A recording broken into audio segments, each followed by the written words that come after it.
मार्गशीर्ष अगहन पूर्णिमा के दिन मार्गशीर्ष महा अगहन पूर्णिमा व्रत कथा का श्रवण करने से व्यक्ति के सारे कष्ट मिट जाते हैं और पाप भी नष्ट हो जाते हैं। जो लोग मार्गशीर्ष पूर्णिमा का व्रत रख रहे हैं उन्हें पूर्णमासी व्रत की कथा का श्रवण अवश्य करना चाहिए। तो कथा इस प्रकार है। द्वापर युग में एक समय की बात है कि यशोदा जी ने कृष्ण से कहा, हे कृष्ण, तुम सारे संसार के उत्पन्न करता, पोषण तथा उसके संहार करता हो। आज कोई ऐसा व्रत मुझसे कहो जिसके करने से मृत्यु लोक में स्त्रियों को विधवा होने का भय ना रहे तथा यह व्रत सभी मनुष्यों की मनोकामनाएं पूर्ण करने वाला हो। श्री कृष्ण कहने लगे, हे माता, तुमने अति सुंदर प्रश्न किया है। मैं तुमसे ऐसे ही व्रत को सविस्तार कहता हूँ। सौभाग्य की प्राप्ति के लिए स्त्रियों को त्रिशंत अर्थात 32 पूर्णमासी का व्रत करना चाहिए। इस व्रत के करने से स्त्रियों को सौभाग्य संपत्ति मिलती है। यह व्रत अचल सौभाग्य को देने वाला एवं भगवान शंकर के प्रति मनुष्य मात्र की भक्ति को बढ़ाने वाला है। यशोदा जी कहने लगी, हे कृष्ण, सर्वप्रथम इस व्रत को मृत्युलोक में किसने किया था, इसके विषय में सविस्तार मुझसे कहो। श्री कृष्ण जी कहने लगे कि इस भूमंडल पर एक अत्यंत प्रसिद्ध राजा चंद्रहास से पालित अनेक प्रकार के रत्नों से परिपूर्ण कार्तिका नाम की एक नगरी थी। वहाँ पर धनेश्वर नाम का एक ब्राह्मण था और उसकी स्त्री अति सुशील रूपवती थी। दोनों ही उस नगरी में बड़े प्रेम के साथ रहते थे। घर में धन धान्य आदि की कमी न थी। उनको एक बड़ा ही दुख था कि उनके कोई संतान न थी। इस दुख से वो अत्यंत दुखी रहती थी। एक समय एक बड़ा तपस्वी योगी उस नगरी में आ गया। वह योगी उस ब्राह्मण के घर को छोड़कर अन्य सब घरों से भिक्षा लाकर भोजन किया करता था। रूपवती से वह भिक्षा नहीं लिया करता था। उस योगी ने एक दिन रूपवती से भिक्षा न लेकर किसी अन्य घर से भिक्षा लेकर गंगा किनारे जाकर भिक्षा अन्न को प्रेम पूर्वक खा रहा था कि धनेश्वर ने योगी का यह सब कार्य किसी प्रकार से देख लिया। अपनी भिक्षा के अनादर से दुखी होकर धनेश्वर योगी से बोला, महात्मन, आप सभी घरों से भिक्षा लेते हैं परंतु मेरे घर की भिक्षा कभी नहीं लेते। इसका कारण क्या है? योगी कहने लगे कि निपुत्री के घर की भीख पतितों के अन्न के तुल्य होती है और जो पतितों का अन्न खाता है वह भी पतित हो जाता है। चूँकि तुम तो निपुते हो, अतः पतित हो जाने के भय से मैं तुम्हारे घर की भिक्षा नहीं लेता हूँ। धनेश्वर यह सब बात सुनकर अपने मन में बहुत दुखी हुआ और हाथ जोड़कर योगी के पैरों पर गिर पड़ा और आर्तभाव से कहने लगा, हे महाराज, यदि ऐसा है तो आप मुझको पुत्र प्राप्ति का उपाय बताइए। आप सर्वज्ञ हैं, मुझ पर अवश्य ही यह कृपा कीजिए। धन की मेरे घर में कोई कमी नहीं है परंतु मैं पुत्र ना होने के कारण अत्यंत दुखी हूँ। आप मेरे इस दुख का हरण करें, आप सामर्थ्यवान हैं। यह सुनकर योगी कहने लगा, हे ब्राह्मण, तुम चंडी की आराधना करो। घर आकर उसने अपनी स्त्री से सब वृत्तांत कहा और स्वयं तप के निमित्त वन में चला गया। वन में जाकर उसने चंडी की उपासना की और उपवास किया। चंडी ने 16वें दिन उसको स्वप्न में दर्शन दिया और कहा, हे धनेश्वर, जा, तेरे पुत्र होगा परंतु वह 16 वर्ष की आयु में ही मृत्यु को प्राप्त हो जाएगा। यदि तुम दोनों स्त्री पुरुष 32 पूर्णमासी का व्रत विधि पूर्वक करोगे तो वह दीर्घायु हो जाएगा। जितनी तुम्हारी सामर्थ्य हो आटे के दिए बनाकर शिव जी की पूजन करना, परंतु पूर्णमासी को 32 हो जाने चाहिए। प्रातः काल होने पर इस स्थान के समीप ही तुम्हें एक आम का वृक्ष दिखाई देगा। उस पर तुम चढ़कर एक फल तोड़कर शीघ्र अपने घर चले जाना। अपनी स्त्री से सब वृत्तांत कहना। ऋतु स्नान के पश्चात वह स्वच्छ होकर श्री शंकर जी का ध्यान करके उस फल को खा लेगी। तब शंकर भगवान की कृपा से उसको गर्भ हो जाएगा। जब वह ब्राह्मण प्रातःकाल उठा तो उसने उस स्थान के पास ही एक आम का वृक्ष देखा और उस वृक्ष पर चढ़कर उस फल को तोड़ने का प्रयत्न किया, परंतु वृक्ष पर कई बार प्रयत्न करने पर भी वह चढ़ ना पाया। तब तो उस ब्राह्मण को बहुत चिंता हुई और विघ्न विनाशक श्री गणेश जी की वंदना करने लगा। हे दयानिधि, हे दयाबंधो, अपने भक्तों के विघ्नों का नाश करके उनके मंगल कार्य को करने वाले, दुष्टों का नाश करने वाले, रिद्धि सिद्धि को देने वाले, आप मुझको कृपा करके इतना बल दें कि मैं अपनी मनोकामना को पूर्ण कर सकूं। इस प्रकार गणेश जी की प्रार्थना करने पर उनकी कृपा से धनेश्वर वृक्ष पर चढ़ गया और उसने एक अति सुंदर आम का फल देखा।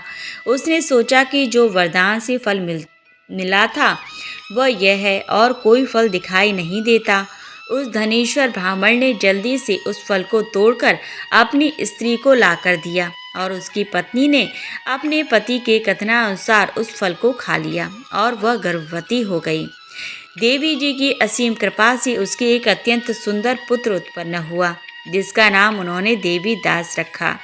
माता पिता के हर्ष और शोक के साथ वह बालक शुक्ल पक्ष के चंद्रमा की भांति अपने पिता के घर में बढ़ने लगा।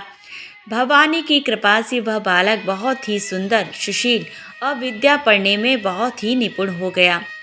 दुर्गा जी की आज्ञा अनुसार उसकी माता ने 32 पूर्णमासी का व्रत रखना प्रारंभ कर दिया, जिससे उसका पुत्र बड़ी आयु वाला हो गया।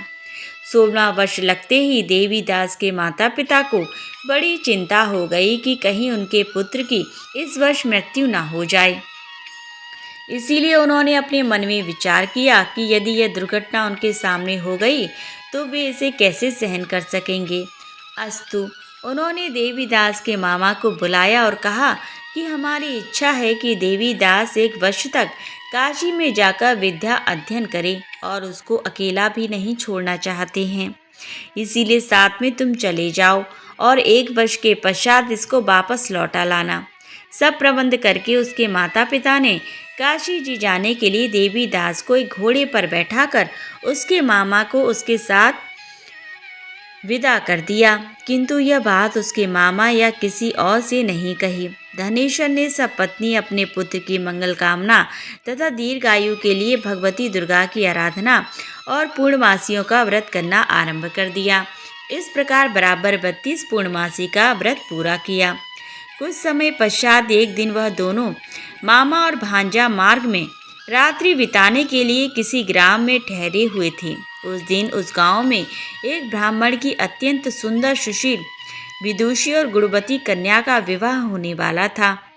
जिस धर्मशाला के अंदर वर और उसकी बारात ठहरी हुई थी, उसी धर्मशाला में देवीदास और उसके मामा भी ठहरे हुए थे। संयोगवश कन्या को तेल आदि चढ़ाकर मंडप आदि का कृत्य किया गया तो लग्न के समय वर को धनुर्वात हो गया। अस्तु, वर के पिता ने अपने कुटुंबियों से परामर्श करके निश्चय किया कि यह देवीदास मेरे पुत्र जैसा ही सुंदर है, मैं इसके साथ ही लग्न करा दूं और बाद में विवाह के अन्य कार्य मेरे लड़के के साथ हो जाएंगे। ऐसा सोचकर वह देवीदास के मामा से जाकर बोला कि तुम थोड़ी देर के लिए अपने भांजे को हमें दे दो, जिससे विवाह व लगन का सब कृत्य सुचारू रूप से हो सके। तब उसका मामा कहने लगा कि जो कुछ भी मधुर पर्क आदि कन्यादान के समय वर को मिले वह सब हमें दे दिया जाए, तो मेरा भांजा इस बारात का दूल्हा बन जाएगा। यह बात वर के पिता ने स्वीकार कर ली, पर उसने अपना भांजा वर करने को भेज दिया और उसके साथ सब विवाह कार्य रात्रि में विधि पूर्वक संपन्न हो गया। पत्नी के साथ वह भोजन ना कर सका और अपने मन में सोचने लगा कि न जाने ये किसकी स्त्री होगी। वह एकांत में इसी सोच में गर्म निश्वास छोड़ने लगा तथा उसकी आंखों में आंसू भी आ गए। तब वधू ने पूछा कि क्या बात है, आप इतने उदासीन व दुखी क्यों हो रहे हैं। तब उसने सब बातें जो वर के पिता व उसके मामा में हुई थी उसको बतला दी। तब कन्या कहने लगी कि यह ब्रह्म विवाह के विपरीत कैसे हो सकता है। देव, ब्राह्मण और अग्नि के सामने मैंने आपको ही अपना पति बनाया है, इसीलिए आप ही मेरे पति हैं। मैं आपकी ही पत्नी रहूंगी, किसी अन्य की कदापि नहीं। तब देवीदास ने कहा, ऐसा मत करिए, क्योंकि मेरी आयु बहुत थोड़ी है, मेरे पश्चात आपकी क्या गति होगी। इन बातों को अच्छी तरह विचार लो। परंतु वह दृढ़ विचार वाली स्त्री बोली कि जो आपकी गति होगी वही मेरी गति होगी। हे स्वामी, आप उठिए और भोजन करिए, आप निश्चय ही भूखे होंगे। इसके बाद देवीदास और उसकी पत्नी दोनों ने भोजन किया तथा शेष रात्रि भी वे सोते रहे। प्रातः काल 4 बजे देवीदास ने भी पत्नी को 3 नगों से जड़ी हुई एक अंगूठी दी, एक रुमाल दिया और बोला, हे प्रिय, इसे लो और संकेत समझकर स्थिरचित हो जाओ। मेरा मरण और जीवन जानने के लिए एक पुष्प वाटिका बना लो, उसमें सुगंधित वाली एक नव बालिका लगा लो, उसको प्रतिदिन जल से सींचा करो और आनंद के साथ खेलो कूदो तथा उत्सव मनाओ। जिस समय और जिस दिन मेरा प्राणांत होगा ये फूल सूख जाएंगे और जब ये फिर हरे हो जाएं तो जान लेना कि मैं जीवित हूँ। यह बात निश्चित करके समझ लेना, इसमें कोई भी संशय नहीं है।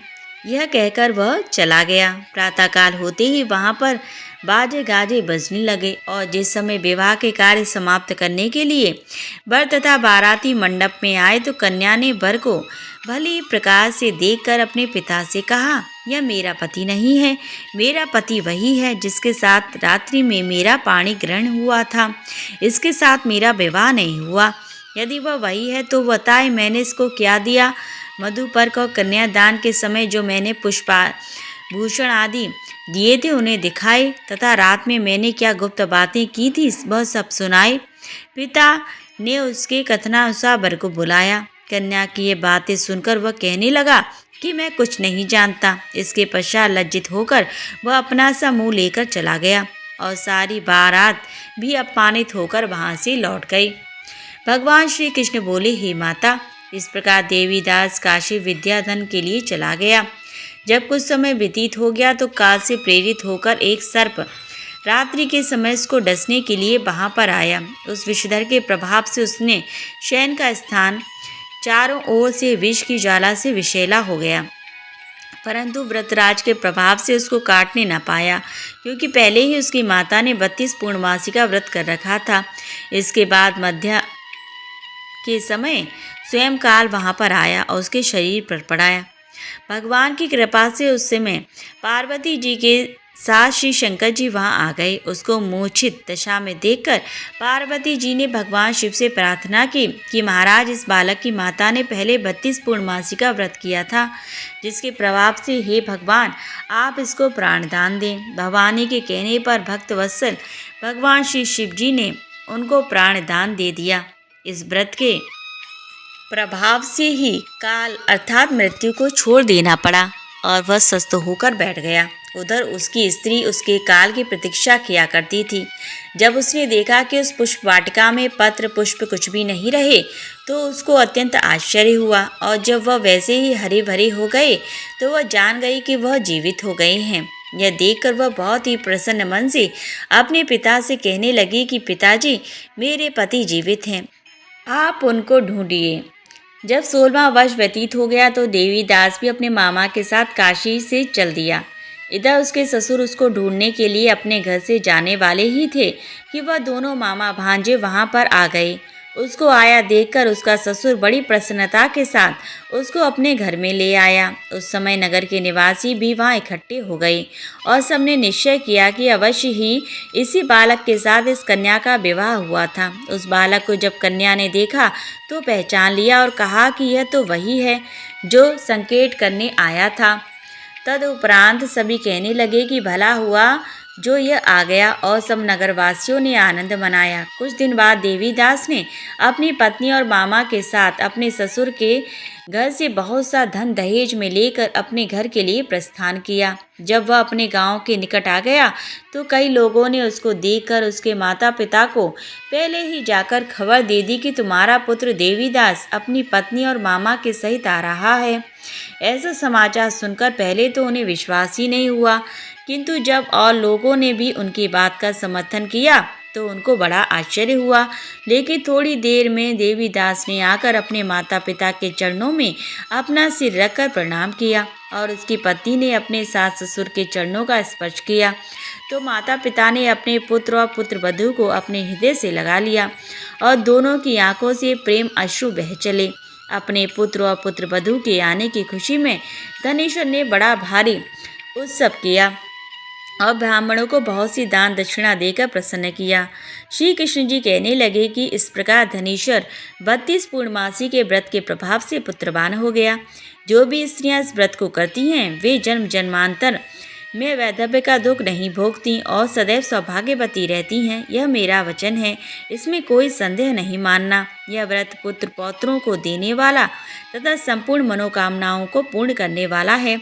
32 पूर्णमासियों के व्रत करने से व्रती की सभी इच्छाएं भगवान शिव जी की कृपा से पूर्ण होती है। तो बोलो भगवान शिव शंकर माँ पार्वती की जय। सत्यनारायण भगवान की जय।